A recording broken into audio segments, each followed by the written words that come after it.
Hello friends, welcome back to our channel R learning classes. आप सबके बहुत सारे कमेंट्स और कॉल्स का जवाब देने के लिए आज मैं ये वीडियो बना रहा हूँ जो कि रिलेटेड है IB-GO 2023 का जो फॉर्म आया है उससे। ठीक है, तो ये वीडियो बेसिकली इन्फॉर्मेशन देगा आपको, आपके बहुत सारे क्वेश्चन जो आपके फिजिक्स वाले स्टूडेंट हैं या फिर मैथ्स वाले स्टूडेंट हैं इनके क्वेश्चंस के। ठीक है, क्योंकि आपको हर तरीके की नॉलेज मिल रही है, जैसे कि आपका कंप्यूटर है, इलेक्ट्रॉनिक्स है, इन सब्जेक्ट का सिलेबस और इनसे रिलेटेड बहुत सारे वीडियोस अवेलेबल हैं। बट इसका जो फिजिक्स हैं और जो मैथ्स वाले स्टूडेंट्स हैं उनके लिए कोई भी इंफॉर्मेटिव वीडियो नहीं है।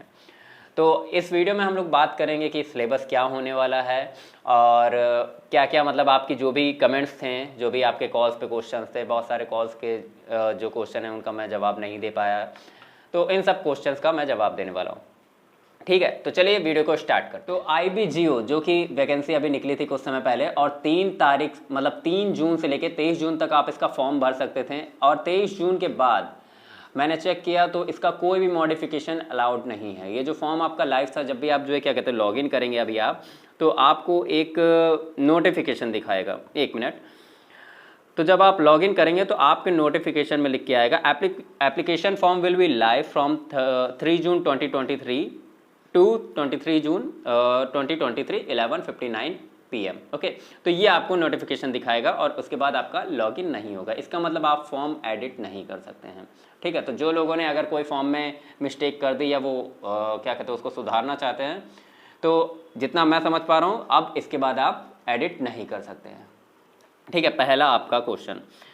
उसके बाद आप सभी को पता है कि इसमें 25% आपका सिलेबस होने वाला है एप्टीट्यूड वाला, जिसमें कि आपका जो है जर्नल एबिलिटी और मेंटल एबिलिटी या फिर हिस्ट्री से रिलेटेड या जो भी आपका बेसिकली किसी भी एग्जाम का सिलेबस होता है, रीजनिंग, मैथ्स, उन सब का सिलेबस होने वाला है। और 75 आपका टेक्निकल बेस्ड पे है, जिससे आपका ग्रेजुएशन हुआ हो, इलेक्ट्रॉनिक्स, टेलीकम्युनिकेशन या फिर जो है आपका कंप्यूटर एप्लीकेशन हो गया।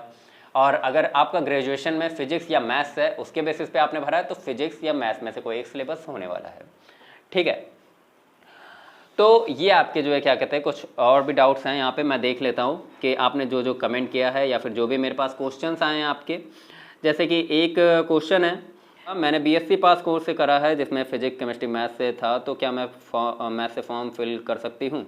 तो हाँ, मैंने इनका जवाब दे दिया था, बट ये कर सकती थी और अब तो फॉर्म की डेट निकल चुकी है, तो अब इस क्वेश्चन का कोई मतलब नहीं बनता। लेकिन फिर भी अगर आपने मैथ्स से फॉर्म फिल किया है तो कोई प्रॉब्लम नहीं है, आप आगे एग्जाम देंगे। ओके सर, BSc में मैथ और फिजिक्स दोनों थे, तो क्या दोनों सब्जेक्ट से अप्लाई कर सकते हैं क्या? नहीं, स्पेशलाइजेशन है उसमें। आपको स्पेशलाइजेशन में सिर्फ एक सब्जेक्ट का रिक्वायरमेंट है, वहाँ पर सिर्फ आप एक ही भर सकते थे। ठीक है, तो ये आपके सवाल का जवाब है। सर, मैथ्स का प्रीवियस पेपर अपलोड कर दें। बिल्कुल, अगर मैथ्स का प्रीवियस पेपर होता तो मैं अपलोड कर देता, बट आपको मैं इसके बारे में आगे बताऊंगा कि जियोटेक का जो फॉर्म है, ये मैथ्स और फिजिक्स के बेसिस पे ग्रेजुएशन का जो आपका फॉर्म निकला है इस एलिजिबिलिटी के साथ, वो इस बार निकला है। इससे पहले वाली एलिजिबिलिटी क्या थी वो भी मैं आपको आगे दिखा दूंगा। ठीक है सर, फिजिक्स के लिए क्या पढ़ना है, इसके लिए ये भी आगे हम आपको बताएंगे। भाई, मेरे BSc के फाइनल ईयर में मैथ्स और फिजिक्स था, मैं चाहता हूँ मैथ्स के क्वेश्चन एग्ज़ाम में आए। अब देखिए, आपके चाहने से तो नहीं हो सकता। अगर आपने मैथ्स से फॉर्म भरा है तो मैथ्स के क्वेश्चन आएंगे ऑब्वियसली। ठीक है भाई, क्या ये पॉसिबल है? बिल्कुल पॉसिबल है। सर, इसमें 75% में सब्जेक्ट में सिर्फ मैथ आएगी या फिर फिजिक्स भी साथ में होगी? नहीं, मैथ्स या फिजिक्स आपने एक ही स्पेशलाइजेशन से भरा होगा तो आपको एक ही सब्जेक्ट से करना होगा। ओके, उसके बाद मैं मैथ्स से तैयारी करना चाहते हैं भी, बिल्कुल करवाएंगे। थोड़ा वेट करिए, बस हम लोग स्टार्ट कर ही चुके हैं। सिलेबस का थोड़ा हम लोग को चेक करना था, एनालिसिस करना था कि क्या क्या सिलेबस हो सकता है। ठीक है, मैथ्स प्रीवियस ईयर क्वेश्चन बिल्कुल अगर होते तो कर देते हैं, वही सेम क्वेश्चन है मैथ्स से sir. Okay, please send PYQ of IB-GO maths. तो आंसर वही है कि इससे पहले ऐसा कोई पेपर नहीं हुआ था IB का। ठीक है, very very thankful to you to about the syllabus of maths I found everywhere but I can't find it। जी, मोस्ट वेलकम। क्लासेस स्टार्ट करो सर। जी बिल्कुल, स्टार्ट करने ही वाले हैं सर। PYQ भी, PYQ तो पॉसिबल नहीं है, सॉरी। ओके तो ये आपका क्वेश्चन था, I want to prepare for math, Simran ji का ये कमेंट है। हाँ जी बिल्कुल आप करिए, और हम लोग भी तैयारी कराना शुरू ही करेंगे जल्दी ही का मतलब ये है कि 1-2 दिन में आपको वीडियोस मिलने लगेंगी। ओके, और अब हम लोग बात करते हैं कि हम लोगों ने क्या देखा। हम लोगों ने पूरा एनालिसिस किया कि पेपर कब हुआ था लास्ट टाइम और कब इसका तब उस समय एलिजिबिलिटी क्या। तो देखिए आईबीजीओ की जो लास्ट वैकेंसी थी 2016 में ये आई थी आपकी, ठीक है, जिसमें जूनियर इंटेलिजेंस ऑफिसर ग्रेड 2 की वैकेंसी थी। तो आप इस फॉर्म को थोड़ा एनालाइज करिए, ठीक है। इसमें क्या है, पोस्ट का डिस्क्रिप्शन दिया गया है, उससे हमें कोई लेना देना नहीं, ठीक है, हमें पोस्ट से कोई लेना देना नहीं। आप इसेंशियल क्वालिफिकेशन देखिए, यहाँ पर इसेंशियल क्वालिफिकेशन में आपका दिखा रहा है, आपको स्क्रीन पर दिख जाएगा, साइड में देखिए, higher secondary 12th with mathematics and physics. Okay, तो वहाँ पे क्या मांगा गया था, वहाँ पे आपकी 12th की क्वालिफिकेशन मांगी गई थी, और साथ ही एडिशनल क्वालिफिकेशन जो आपकी थी 2 year industrial training course from a recognised institute in radio technician और इलेक्ट्रॉनिक्स एंड कम्युनिकेशन। तो ठीक है, आपको यहाँ से समझ में आ रहा है कि उस समय भी मैथ्स फिजिक्स का था, बट आपकी सिर्फ क्वालिफिकेशन मांगी गई थी मैथ्स और फिजिक्स की। आपके पेपर की बात करें उस समय के, तो उस समय आपका जो पेपर था ये देखिए इस तरह का था, कुछ रिटन एग्जाम था जिसमें पेपर फर्स्ट था, ऑब्जेक्टिव टाइप था, जिसमें कि पूरा ही general ability, studies, awareness, numerical ability, science, reasoning, ये सब आ रहा था, ठीक है।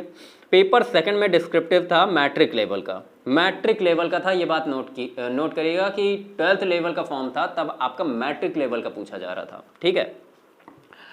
तो इसमें पूछा गया इंग्लिश, प्रॉपरली आपको इंग्लिश से पूछा गया था, और क्योंकि इलेक्ट्रॉनिक्स की भी डिमांड की गई थी, इलेक्ट्रॉनिक्स और रेडियो टेक्नीशियन जो भी था उसकी भी डिमांड थी, तो वहाँ पे आपका टेक्निकल टेस्ट भी था, ट्रेड टेस्ट के नाम से, ठीक है, 40 मार्क्स का। तो ये आप समझिए कि यहाँ पे जब आपको 12th में फिजिक्स और मैथ्स भरवाया गया था, तो उस केस में वो 12th का फिजिक्स मैथ्स पूछ नहीं सकते थे, क्योंकि जिस लेवल का आपका एग्जाम होता है उससे एक लेवल बिलो ही आपका टेस्ट पेपर प्रिपेयर रहता है, ठीक है। फॉर एग्जाम्पल आप अगर जो है 12th लेवल का कोई भी फॉर्म भरते हैं जैसे CHSL, तो वहाँ पे क्या होता है कि आपको 10th तक की सारी प्रिपरेशन करनी होती है, ठीक है, तो आपको एक लेवल बिलो चलना रहता है। इसमें एक आप PGT का फॉर्म देख सकते हैं, PGT में आपको MSc मांगा जाता है, ठीक है, MSc विद B.Ed मांगा जाता है। तो यहाँ पे आपको जो एग्जामिनेशन पैटर्न होता है वो कहाँ तक का सिलेबस फॉलो करता है, BSc सेकेंड ईयर तक, और बहुत ज़्यादा BSc थर्ड ईयर तक। MSc कभी नहीं जाता, क्योंकि MSc उन्होंने एलिजिबिलिटी मांगी, इसका मतलब उनका BSc तक का सिलेबस कवर रहेगा। इसी में अगर आप TGT देखें तो ग्रेजुएशन तक का रहता है आपकी एलिजिबिलिटी, बट आपका जो एग्जामिनेशन बहुत मतलब एक्सेप्शनल क्वेश्चन आते हैं तो वो BSc फर्स्ट ईयर तक आ जाते हैं, लेकिन अंडर 12th सारे ही क्वेश्चन आपके आ जाएंगे, क्योंकि वहाँ पे ग्रेजुएशन मांगा गया था, ठीक है। तो इस बेसिस को आप ध्यान में रखते हुए सोचेंगे तो आपको ये साफ साफ पता चलेगा कि 11th-12th की फिजिक्स मैथ्स आपको तैयार करनी है, ठीक है। और आपने लास्ट एग्जाम में देखा भी था कि आपकी जो एलिजिबिलिटी थी वो 12th की मैथ्स और फिजिक्स थी। अब वो सेम एलिजिबिलिटी देके उस एलिजिबिलिटी तक उस क्वालिफिकेशन तक का एग्जाम तो नहीं ले सकते, तो इस वजह से ग्रेजुएशन का आपका वो लिया गया है क्राइटेरिया। और आपको जो एग्जामिनेशन प्रिपेयर करना है, आप 11th-12th का मैथ्स फिजिक्स जो भी है आप एकदम घोल के पी जाइए, ठीक है, आपका एग्जामिनेशन प्रिपेयर हो जाएगा। और मैं रिकमेंड करूंगा कि आप अच्छे से अच्छी जितनी भी मतलब प्रिपरेशन कर सकते हैं, जो भी आपकी बुक्स हैं, जैसे ML अग्रवाल को फॉलो करिए, तो वो आपका एक बेसिक कॉन्सेप्ट क्लियर कर देगा, ठीक है। TGT में जो सिलेबस आता है वो आप प्रिपेयर करिए, वो भी आपको काफ़ी हद तक हेल्प करेगा, ठीक है।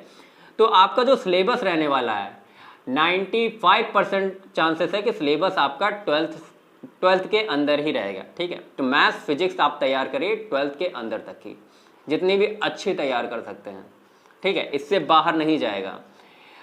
अब देखिए सिलेबस आपके पास नहीं है तो सिर्फ आप अपने हिसाब से जो आपने एक्सपीरियंस किया है अभी तक तैयारी करते हुए, आप उसी के बेसिस पे सिलेबस ले सकते हैं। तो जितना हम लोगों ने एनालाइज किया, हमारी टीम ने जितना एनालाइज किया, उससे हम लोग को यही सामने मिला कि आप 12th तक प्रिपेयर करें तो आप सेफ रहेंगे, ठीक है। 12th एक्सट्रीम लेवल तक। ऐसा नहीं कि 12th जैसे आप एनसीईआरटी फॉलो करो, एनसीईआरटी से कोई फायदा नहीं है। एनसीईआरटी बेसिक कॉन्सेप्ट के लिए ठीक है, लेकिन आप 12th तक का जितना एक्सट्रीम सिलेबस हो सकता है जेई तक की प्रिपरेशन करिए, तब आपका बीएससी तक क्लियर हो जाएगा। अगर मुझसे पूछेंगे तो मैं एमएल अग्रवाल की बुक आपको रिकमेंड करूंगा और जीआर बाटला के फिजिक्स वालों के लिए रिकमेंड करूंगा कि आप इसकी तैयारी करें, तो आपको प्रॉपरली पूरा तैयार हो जाएगा। ठीक है, तो ये आपका सिलेबस है। आपको 11-12 का जो आपका सिलेबस है आपको वही प्रिपेयर करना है। ठीक है, इसके बाद आपका एग्ज़ाम, देखिए एग्ज़ाम वैसे क्या कहते हैं, आपका फॉर्म आने के 3-4 महीने का गैप तो लेता ही है। फिर भी अगर कल को आपका नोटिफिकेशन आ गया तो आप ये कमेंट ना करने लगेगा कि हाँ 3-4 महीने आपने बोला था, लेकिन 3-4 महीने का गैप रहता है। ठीक है, और क्योंकि अभी सिलेबस भी नहीं आया है तो आप इस बात के लिए सोचिए कि हाँ इतना तो गैप रहता है। ठीक है, इतना आपके पास प्रिपेयर करने के लिए आराम से 3-4 महीने तैयारी करिए। हम भी तैयारी करवाएंगे मैथ्स की। ठीक है, और फिजिक्स की भी अगर पॉसिबल होगा तो ज़रूर तैयारी करेंगे। बाकी मेंटल एबिलिटी के लिए भी लविश सर हैं, तो वो पूरा आपको सिलेबस तैयार करवाएंगे। हाँ, तो एक क्वेश्चन है सर का, क्या एग्ज़ाम हिंदी और इंग्लिश दोनों लैंग्वेज में होगा? जी बिल्कुल, एग्ज़ाम बाइलिंगुअल होता है तो आपका दोनों लैंग्वेज में होगा। ओके, तो ये था आपका आखिरी क्वेश्चन। आई होप आपके सारे डाउट्स क्लियर हो गए होंगे। नेक्स्ट वीडियो में आपके जो है क्या कहते हैं, सिलेबस तो मैंने बता ही दिया है कि आपका 11-12 का फॉलो करना है और उसके अकॉर्डिंग आपका वीडियो आने लगेगा। ठीक है, आप जो है प्रिपेयर करने के लिए तैयार रहिए और जो भी आपका सब्जेक्ट के लिए मटेरियल है मैथ्स या फिजिक्स के लिए, उसके लिए आप कलेक्ट कर लीजिए। आप हमारा व्हाट्सएप ग्रुप ज्वाइन कर सकते हैं, उसमें हम लोग जो है PDF शेयर कर देंगे आपको काफ़ी हद तक सिलेबस का। ठीक है, तो आप उसको देखकर अपनी तैयारी शुरू कर सकते हैं।